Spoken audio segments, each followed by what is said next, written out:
everybody, this is Miss Elizabeth from the Teen Department in the Sachem Public Library, and today I'm going to show you a couple of really simple ways to handle pests in your garden. So now you've planted your vegetables or your flowers or your new trees or whatever it is that you've got in, and you're all excited about it, and you start to see either little bites or like whole chomps. Well, what do? There's a lot of products out there to help manage bugs and little furry pests, but a lot of them are also full of chemicals and dangerous for those animals, and most times the solution is to kill them. So for other people like myself who do not want to do that to these poor little creatures, there are a lot of natural solutions that will help deter them and yet not have to kill them. I'm going to show you two very simple ones that I use daily in my own garden. There are many out there, but these are the most, these are very simple and will cover the most ground. The first is going to be a peppermint pest spray. This you'll use to spray on the plants and on the leaves. You can also spray around the garden, but this is for when there are actually like buggies on your plants. Then I also have a cotton ball recipe for you to like put around the garden, and also some sprinkle recipes. When I mean recipes, I mean one ingredient, simple. Okay, so anybody can do this, and almost all of this is in your house. As usual with most of my videos. The only thing that might be tricky is the peppermint oil. If you don't already have it, you might have to get that. The peppermint essential oil is key for most pests. Dr. Bronner's makes a nice Castile soap with peppermint in it. This is not that, but they do make one that people tell me works. So I usually blend my own because I have the oils, but you can order Dr. Bronner's with the peppermint already in it.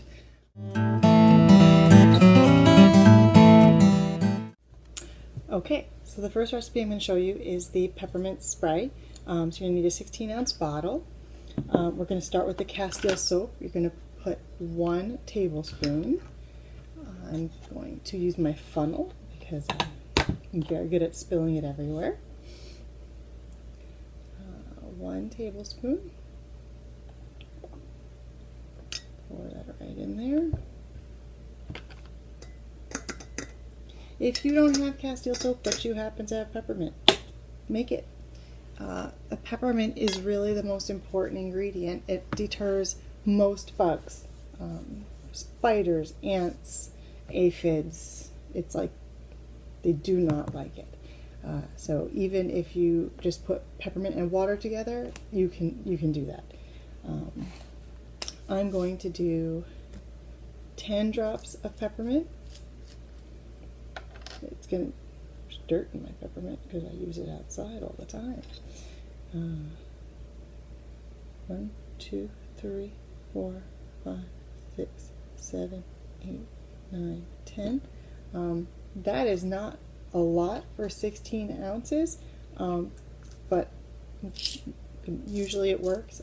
If you have very determined bugs, you can just up that and put more. You're not using this on yourself, so you don't have to be as worried about the quantity of oil hurting you because you're not putting it on yourself. Okay, and now you're going to do 2 cups of water. Watch me spill this everywhere.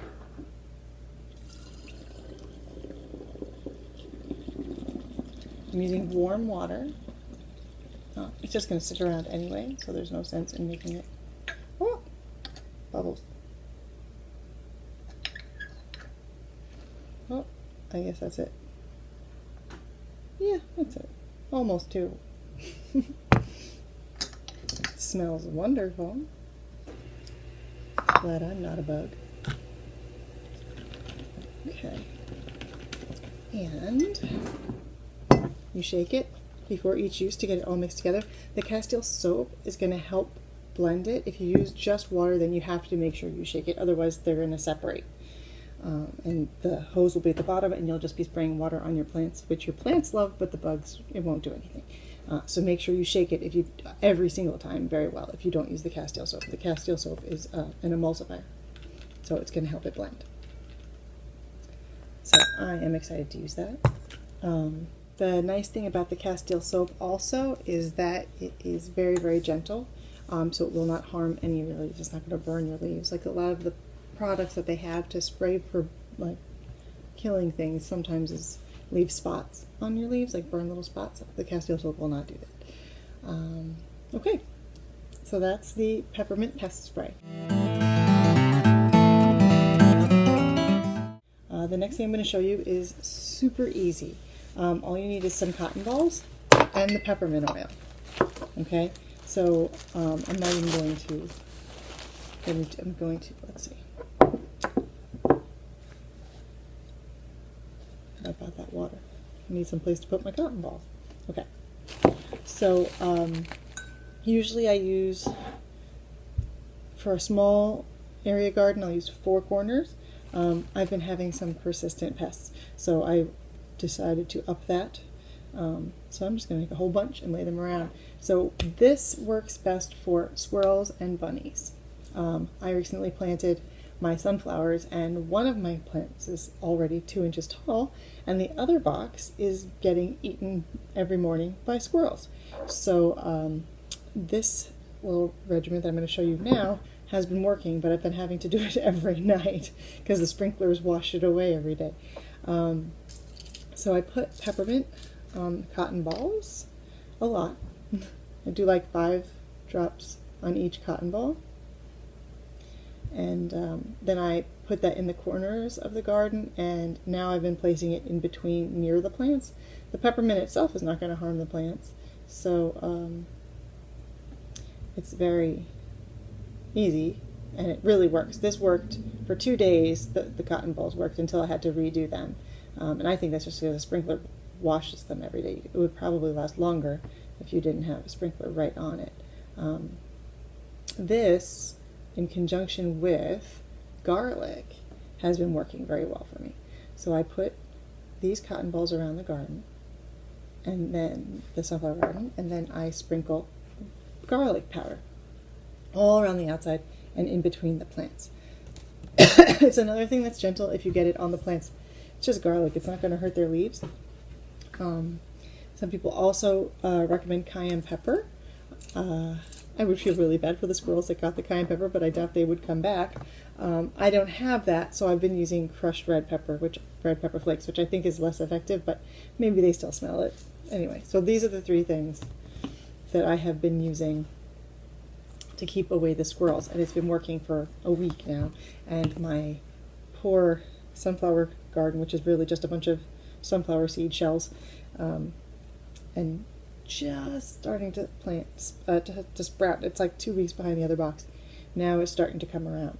So I'm going to make a few more of these, because after this video I'm going to go outside and place these around the garden. A couple of other tricks that you can do if slugs are your problem. People will recommend salt. I feel bad with that salt. It will work, but they will shrivel up and die. So I like to use crushed eggshells. Their underbellies are so soft that if you just crush eggshells around your plants, they're not going to cross it. That will hurt them, and they won't do that. They come across it and they turn around and go the other way. It's a very nice fence. So that's what I would do for slugs. We have some of that in our yard, and that's very simple. You just rinse your eggshells so that after you're done making them, crush them up and sprinkle them around. Whatever plants are getting in trouble. I'm just cleaning up my spills. I always have spills. That, I believe, is it. Oh, yeah, if my squirrels come back, and if you have extremely persistent squirrels and bunnies, you may need to use chicken wire, which is, you just pick it up at Home Depot. You can use chicken wire, you can use a plastic mesh, anything that will hold a form, and you can lay that over the top. I would make, for plants that are going to grow quite tall, I would make a dome so that they have room to grow and they don't grow through and then get stuck, and then what do? You have to cut your wire. The squirrels and bunnies, the squirrels are only looking for those sunflower seeds while they're seeds. So once they sprout and start to grow, they're less likely to be eaten by the squirrels. The bunnies are another story, but they're probably going to be in my vegetable garden anyway. So the dome will keep them protected long enough for them to sprout and become the 2-inch plants that are then safe from the squirrels because they are no longer tasty. Because they like the seeds and the nuts. So, yeah, that is, those are my little tricks to share with you today, and happy gardening.